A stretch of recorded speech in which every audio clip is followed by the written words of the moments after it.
What's going on, YouTube? Welcome to Fresh Review. Today we're reviewing WWE's latest PLE, Clash at the Castle, and we're starting with the opening match. The phenomenal AJ Styles versus the American Nightmare Cody Rhodes for the WWE Undisputed Championship. And I love the build for this more so than the Backlash PLE when they last fought there. I did a review on the PLE Backlash. You guys had not seen that one. You guys could check it out on the channel. But the AJ Styles fake retirement was so awesome. Mark Henry did a great job at it. I believe he might have been the first one that did the fake retirement angle. We get it done again here, and I loved it, man, because AJ Styles can still go. I kind of want AJ to get another title run. I feel like he got a few years left. I don't know when he gets one or if he gets one, but AJ can still go, man. He's awesome. But let's go ahead and dive into the match. We got Cody starting the match off with a drop down uppercut. Then he follows that up with a scoop power slam. Cody goes for a disaster kick, but AJ catches him with an inverted atomic drop. Cody delivers the Dusty Special, then a drop kick to AJ, sending him out of the ring. Cody brings out a table. Remember, this is an I Quit match because the feud picked up after the AJ Styles fake retirement, so anything goes here. The job is not to pin your opponent or make them tap out, it's to make them say I quit. So we get weapons involved early. Like I said, Cody brings out a table. He tosses AJ into the steel steps and over the barricade. Cody jumps off the barricade to deliver a double axe handle to AJ. The fight spills out into the crowd and into the production area. Now, this is what I love about these type of matches when it's no disqualification, there's no countouts. I like it when they fight through the audience, and that's what we got here early. Styles chokes Cody with an electric cord. They continue to trade punches as they make their way back into the ring. They went through the crowd, went through production, gorilla, all the way back down the ramp and stuff. It was awesome how they were fighting. I kind of didn't want this match to end inside the ring, but we'll get to that later. Cody applies the figure four leg lock now that they're back in the ring. AJ escapes by reaching the ropes. Although there were no rope breaks, AJ was able to escape from the submission, right? So Cody didn't have to break the hold, but he did. AJ Styles did, finesse his way out of there. Cody tries to suplex AJ back into the ring, but AJ reverses and suplexes Cody outside the ring. And I'm not sure if this was an intended spot or not. You can actually see the ropes for this PLE were giving a lot of wrestlers a whole lot of trouble. I'll talk about that later and stuff. But before the match, the referee warns AJ that the ropes are a little loose. So I'm not sure they meant to both go over the top rope and fall out. It's kind of a dangerous spot, but that is what happened. Then AJ delivers two nasty brain busters to Cody onto the announce table. Cody refuses to quit when the referee asks him. AJ Styles strikes Cody in the head with a microphone. AJ Styles trash talks Mama Rose, and it is revealed that Cody has been busted open, probably due to the microphone hit or maybe the brain busters. I'm not sure, but Cody is wearing the Crimson mask yet again. Guys been bleeding a lot as of late. Shout out to WWE. Seems like the PG era and all that is gone. So hopefully they don't do too much bleeding. But for an I Quit match, I think this is justified bleeding here. Now, AJ Styles tosses Cody back into the ring and suplexes Cody's head onto AJ's knee. Cody says absolutely not to quitting. Cody tries to fight back. But AJ stops his momentum with a drop kick. AJ tries to go for the style clash off the steel steps, but Cody reverses into a back body drop. I love this spot because AJ Styles did hit this move when he did the fake retirement speech. Cody and Styles trade punches. Cody dodges the phenomenal blitz and connects with a disaster kick. Cody's crossroad attempt is reversed into a Pele kick, followed by a DDT by AJ. Cody says no, quitting. AJ brings in steel chairs. A single steel chair and places it around Cody's neck. AJ drops a knee on the chair, crushing Cody's throat in the process. AJ brings in a kendo stick and assaults Cody with it. Cody says hell no to quitting. AJ takes the referee's belt. Then he whips and chokes Cody with it. Cody had to be having PTSD of The Rock. The Rock busted him open, whipped him with a belt like, oh my goodness, Cody, you are getting killed right now. But AJ was not done. AJ applies the STF in the center of the ring. Cody passes out. But since this is an I Quit match, AJ Styles is not the winner. He got to make Cody say I quit. So winning by submission is a no-go. AJ goes under the ring and he pulls out handcuffs. And he handcuffs Cody Rhodes. AJ beats Cody Rhodes with a kendo stick repeatedly. Cody still says no. AJ trash talks Mama Rhodes yet again. Mama Rhodes repeatedly smacks AJ in the face. Might hit AJ like 2 or 3 times, can't remember how many. And angered AJ Styles grabs a chair and beats Cody with it and threatens Mama Rhodes with it. I'm like, oh my goodness, AJ has lost his mind. In front of 11,000, AJ, you hit Mama Rhodes with the chair. You ain't making it out of Glasgow. AJ wraps a chain around his forearm and goes for the phenomenal forearm. But Cody launches the chair that AJ was beating him with. And that knocks AJ off the apron and through a table they had set up at ringside. Cody retrieves the key and sets himself free for the handcuffs. Now it is revealed that AJ Styles has been busted open by the chair launch. Cody delivers a Cody cutter, followed by 3 separate crossroads. The third crossroad is on the chair. So this wasn't the trifecta where he hit on Roman, where all 3 are connected. They were like 3 uniquely different ones. So he let go each time, but the third one was on the chair. Cody tells the referee to not ask AJ because Cody wants to inflict more punishment. He doesn't want AJ to even have the option to quit yet. Now we got the actual finish. Cody returns the favor. He handcuffs AJ onto the metal rope. Cody assaults AJ with a steel chair. AJ does not quit. He says, "Screw you, Cody Rhodes." Cody throws the steel steps into the ring, and before he can hit AJ with it, AJ finally says, "I quit." Cody considers not hitting AJ with the steel steps, but he does it anyways. As Cody is leaving, Solo Sikoa and the Bloodline attack him. Randy Orton and Kevin Owens rush in to assist Cody and fight off the Bloodline. Kevin Owens raises Cody's hand after the ambush is stopped. Now we got the crowd. The crowd was really good for this whole pay-per-view. They sung Cody's theme song during the entrance and after the match. F.U. AJ chants after he busted Cody open. And then this is awesome chants because this match was definitely awesome. Now I have the commentary. Unfortunately, I have no good notes for the commentary. I will say I did have my headphones on and stuff, so like I couldn't hear the noise canceling headphones. I'm talking to my homeboy and we're watching it and stuff.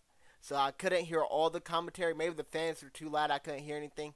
I don't have any commentary notes, any memorable lines. So I would have gave this match a 5 out of 5.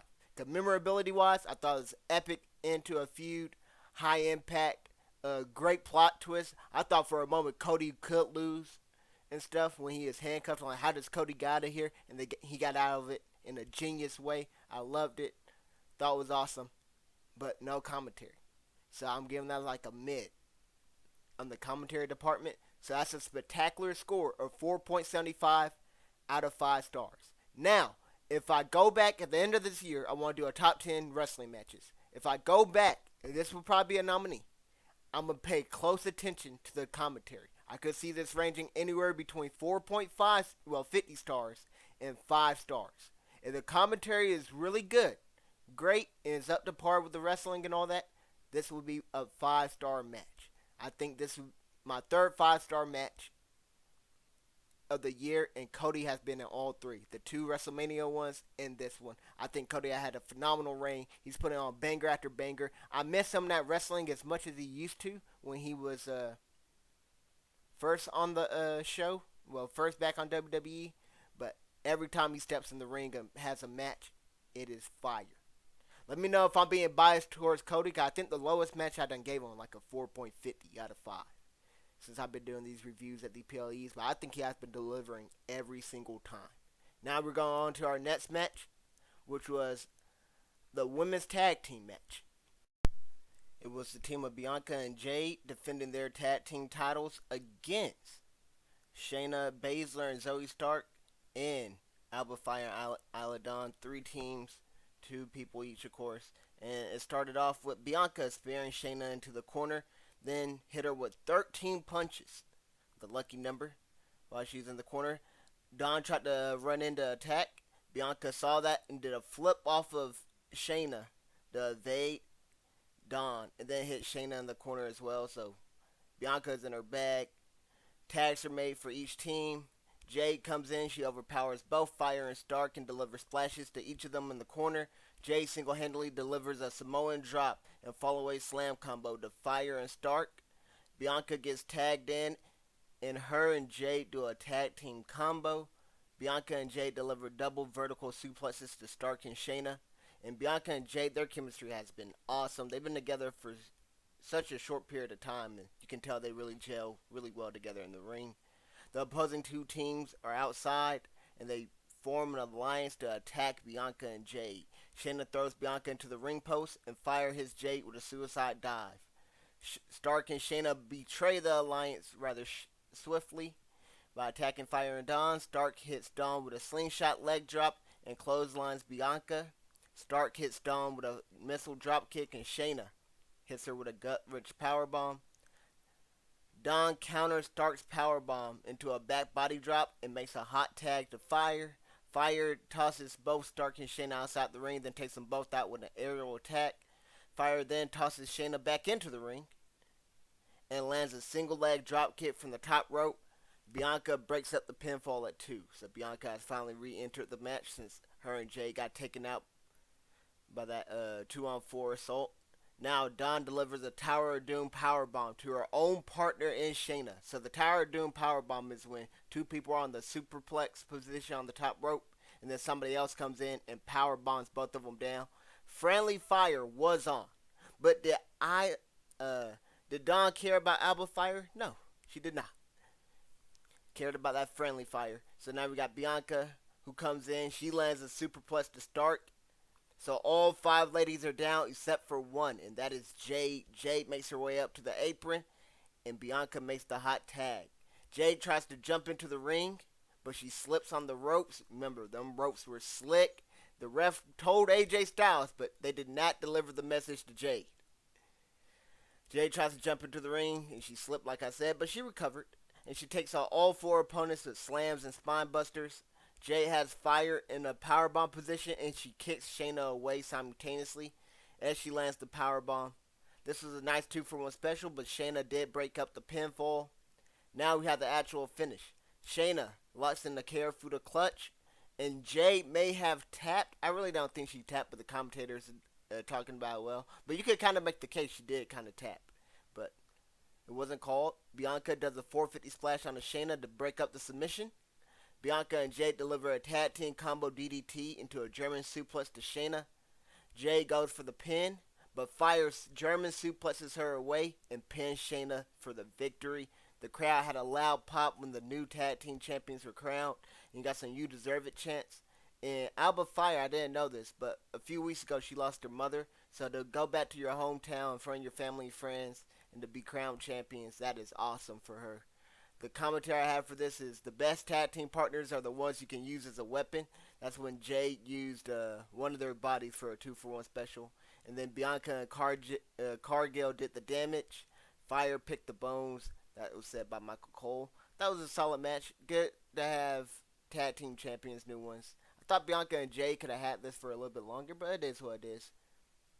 Can't complain. Decently memorable. I'm going to give it a good rating. A 3.5 exactly. I could see it ranging anywhere between 3.10 and 3.60.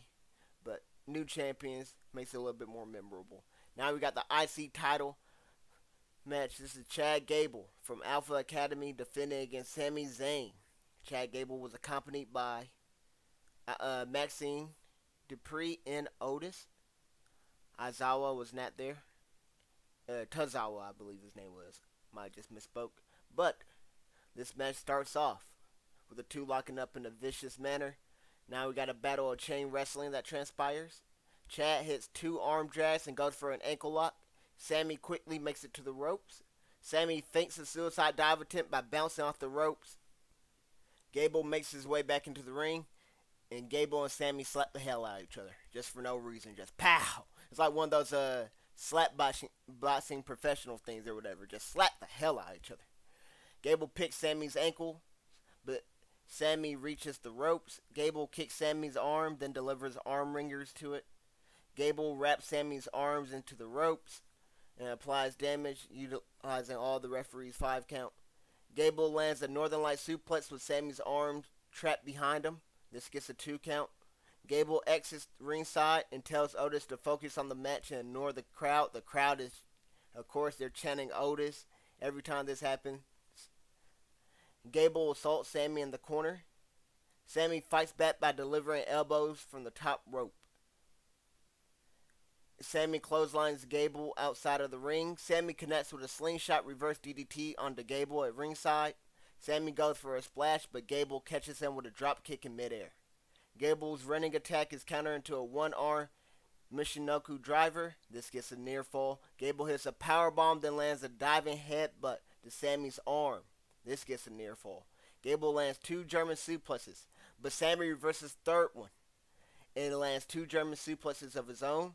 Gable reverses the third one. Then we get this reversing spam. These boys are in here just spamming triangle. Reverse, reverse, reverse, reverse. Until Sami finally gets the edge and he lands a nasty half Nelson suplex that spikes Gable right on his head. This gets a near fall. It was even gnarlier to see it in slow motion. Gable did land right on his top of his head. Gable and Sami trade punches, but Gable scores a takedown and applies a crossface. Sami reverses and applies his own crossface. Gable escapes and locks in the ankle lock. Sami escapes via roll-up, near fall. Gable attacks Sami, then goes to look at the IC title. That's at ringside. Gable tells Maxine to hit Sami with the title, while Gable distracts the referee. Maxine refuses, so Gable tells her to leave ringside. Sami goes for a haluva kick, but Gable dodges, and Sami narrowly misses Maxine. He stopped right before. This allowed Gable to get the advantage, and he lands Chaos Theory. I thought this could have been it. Near fall. Great kick out. Now Gable goes to ringside to berate Maxine for not capitalizing on the opportunity to hit Sami with the belt. That's when Otis steps in and the place erupts. So Gable's face to face with Maxine, but Otis gets right in between them. And Sami Zayn leaps over the top rope, but Gable avoids it by pushing Otis into the way. So Sami Zayn lands right on Otis, takes him out. And this has been awesome camera work, because you could not see what Sami was doing in the ring. It was so focused right there on Gable and Otis, their stare down, where Sami just flies into the picture out of nowhere. Gable climbs the top rope and hits Otis and Sami with a moonsault. Gable rolls Sami back into the ring and goes for another top rope moonsault. Sami rolls out of the way, and Exploder suplexes Gable into the corner. Sami goes for a haluva kick, but Gable rolls out the ringside to avoid it. At ringside, Gable would apply an ankle lock to Sami while Sami is on the barricade. Now we have the actual finish. Sami will escape this ankle lock by rolling through, and when he rolled through, he sent Gable flying and he lunged into Maxine's injured ankle. Otis contemplates between hitting Gable or Sami, but he takes an injured Maxine to the locker room instead. Gable is distracted with the Alpha Academy leaving him, and this allows Sami to hit the haluva kick for the victory. Sami Zayn makes sure to hold the title in front of Gable's face after the match. The crowd, of course, is singing along to Sami's theme song during the entrance in his victory. We got some "You Suck" chants to Gable. Shout out to Kurt Angle. We got a loud pop when Sami Zayn was next to Otis. Otis chants when Gable was chatting with him at ringside. We got a whole lot of Otis chants. And then we got the "You effed up" chants when Gable collided with Maxine. And we got some "This is awesome" chants, because that's also what this was, without a doubt. Awesome.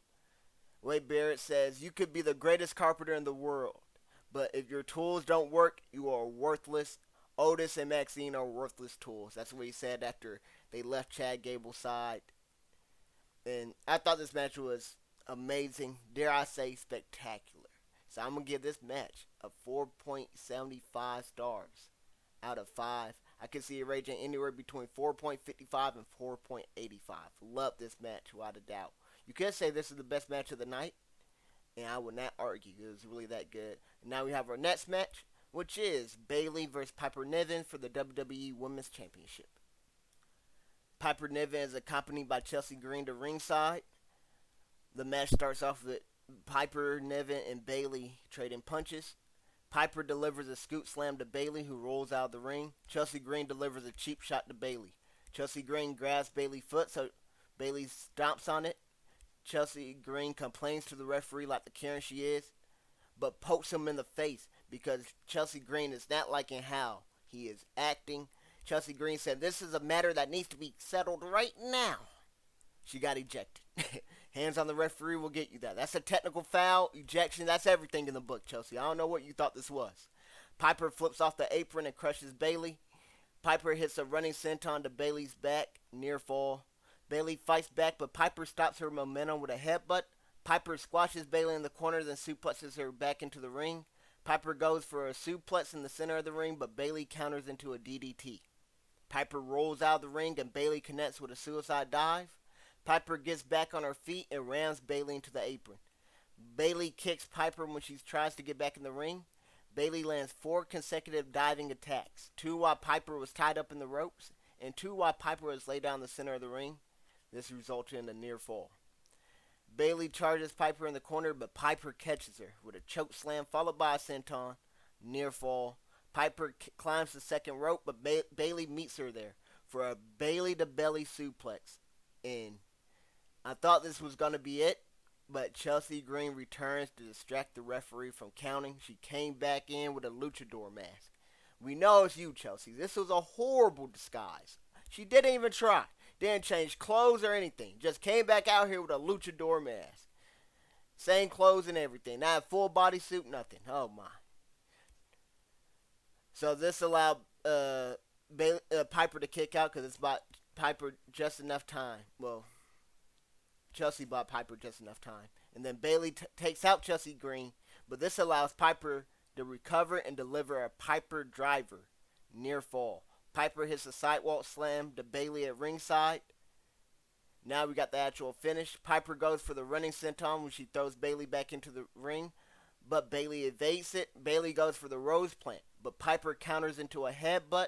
Bayley reverses Piper's clothesline attempt into a crucifix slam and gets the victory with a crucifix pin. I don't have any notes for the crowd. Don't have any notes for commentary here. I thought this build to this match was kind of mid, if anything at all. I thought the match was okay-ish. Well, I doubt the worst one in my opinion, but it wasn't too bad. I'm going to give it a slightly above average grade of 2.85.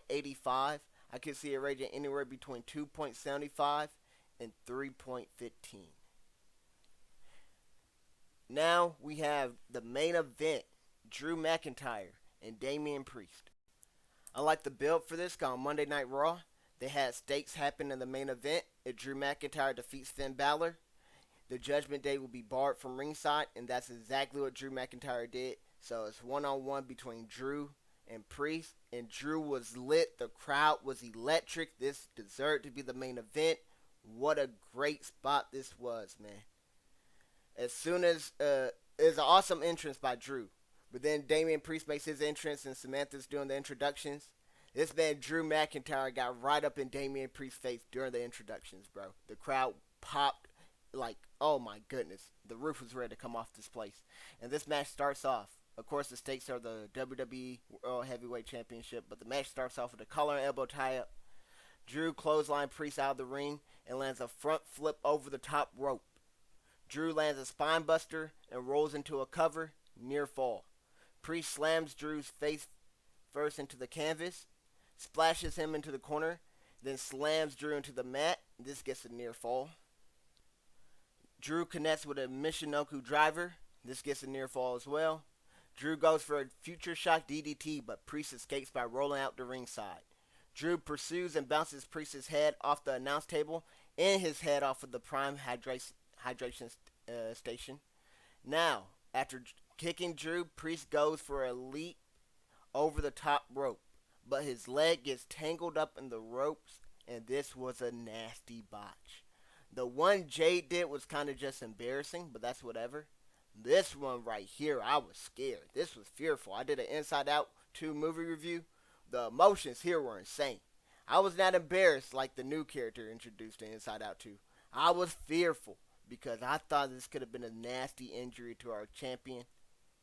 Drew assaults a tied up Priest and untangles his leg because Drew can't win the title with Priest tied up in the ropes. So Drew did a perfect job here of selling it enough. Like, yo, you still want to fight him a little bit since he's vulnerable, but like, all right, let's get this man untangled because the referee tried to get him untangled and he couldn't do it. So Drew still did a great job, like the professional he is, to get Priest into a safer situation. Now Drew suplexes Priest from the apron and back into the ring, near fall. Priest gains offense by kicking Drew, then follows up with a clothesline, but you can tell Priest is hobbling. This might have been a really nasty injury. I don't know what the injury is even weeks later, but I'd be surprised if he didn't at least sprain something. But Priest gains offense by kicking Drew, then follows up with a clothesline. I think I did just say that, but who cares? Drew escapes Priest's South to Heaven attempt and lands a Future Shock DDT near fall. Priest climbs the top rope, but Drew meets him there. Drew goes for white noise, but he counters with a razor. Priest counters into a razor's edge near fall. The two trade strikes in the center of the ring. Priest goes for a kick, but Drew dodges and lands a neck breaker. Drew does a kip up, and he prepares for the Claymore. But Priest rolls out of the ring. Drew delivers a Glasgow kiss, then Claymore kicks Priest through the barricade. Priest counters the Claymore by delivering South to Heaven, near fall. Priest lifts Drew up to the top rope and lands a Hurricanrana off the top rope. This man Priest was on one leg and doing Hurricanranas off the top rope. Have we not learned our lesson? It was perfectly done though. But oh my goodness. He did the razor edge wobbling on one leg. Like this man is playing hopscotch while he had Drew McIntyre above his head and stuff. Like this man Damian Priest. This was a legacy match for him. Definitely was. But after the Hurricanrana off the top rope, Damian's injured leg made him recover slower, and this allowed Drew enough time to recover and land a Claymore near fall. Drew tosses Priest across the ring. The referee goes out of the ring to avoid the collision, but he still gets hit when he tries to make his way back into the ring. So the referee is now down. Drew goes for a Claymore, but Priest counters with a powerbomb. Priest goes for a South to Heaven attempt yet again, but McIntyre escapes and delivers a Claymore, but there is no referee in sight. Now we have the actual finish. The crowd is counting the pinfall as the referee runs to the ring. We don't see the referee's face. We just see a referee jersey running, the zebra stripes. And after a 2 count, the referee stops counting. The camera turns around, and CM Punk is revealed to be the referee that entered the ring. And he's looking Drew right in the eyes. And CM Punk does a gesture saying that Priest got the shoulder up. Oh my, this was legendary trolling, absolutely hilarious. The crowd was flabbergasted. Like their team just got hit with a game winner. They didn't know what to do. They were in shambles. Drew starts to choke CM Punk, but Punk kicks Drew in the balls. Priest delivers a South to Heaven choke slam to Drew for the pinfall victory. And that is how the match concludes. Like I said, the crowd was lit during the entrances. They booed Damian Priest out of the building. There was a sign that said, "Priest eats corn both ways. This is awesome chants. Go Drew McIntyre" chants throughout the match. Awesome match, man. Wade Barrett had a fire line saying that's 275 pounds of flying Scotsman. Anywhere else, the South of Heaven wins, but not here, not tonight in Glasgow, Scotland, when Drew McIntyre kicked out of the South of Heaven. And then CM Punk had screwed Drew McIntyre. That's what Cole said. So Wade berated CM Punk after the match as well. But this was a legendary match. I have been loving the CM Punk and Drew McIntyre feud. It has been building and building. It continued into last week's SmackDown. And now it could go even farther into SummerSlam. They have been absolutely cooking with this feud. Probably the best feud going on right now. But you can make debates about the bloodline still being relevant and stuff like that. I mean, this legendary storytelling ever since Triple H took over. So I'm giving that match another spectacular score. So there have been 3 spectacular matches in this card in my opinion. I'm giving this match a 4.75 stars. Out of 5, I can see it ranging anywhere between 4.50 and 4.95. I don't think it's a 5-star match. That botch was scary, man. That botch right there, that made me, I was worried. Now, good thing Priest isn't hurt or anything, but I had to knock at least from the maximum range for that botch. That wasn't a normal botch. That was a nasty, nasty one. But let me know what you guys think was the best match here between the big 3, in my opinion. Those 3 spectacular ones. And As always, thanks for watching. Hope you guys enjoyed. I will see you guys on the next one. We're going to be doing NBA playoffs round 2 review.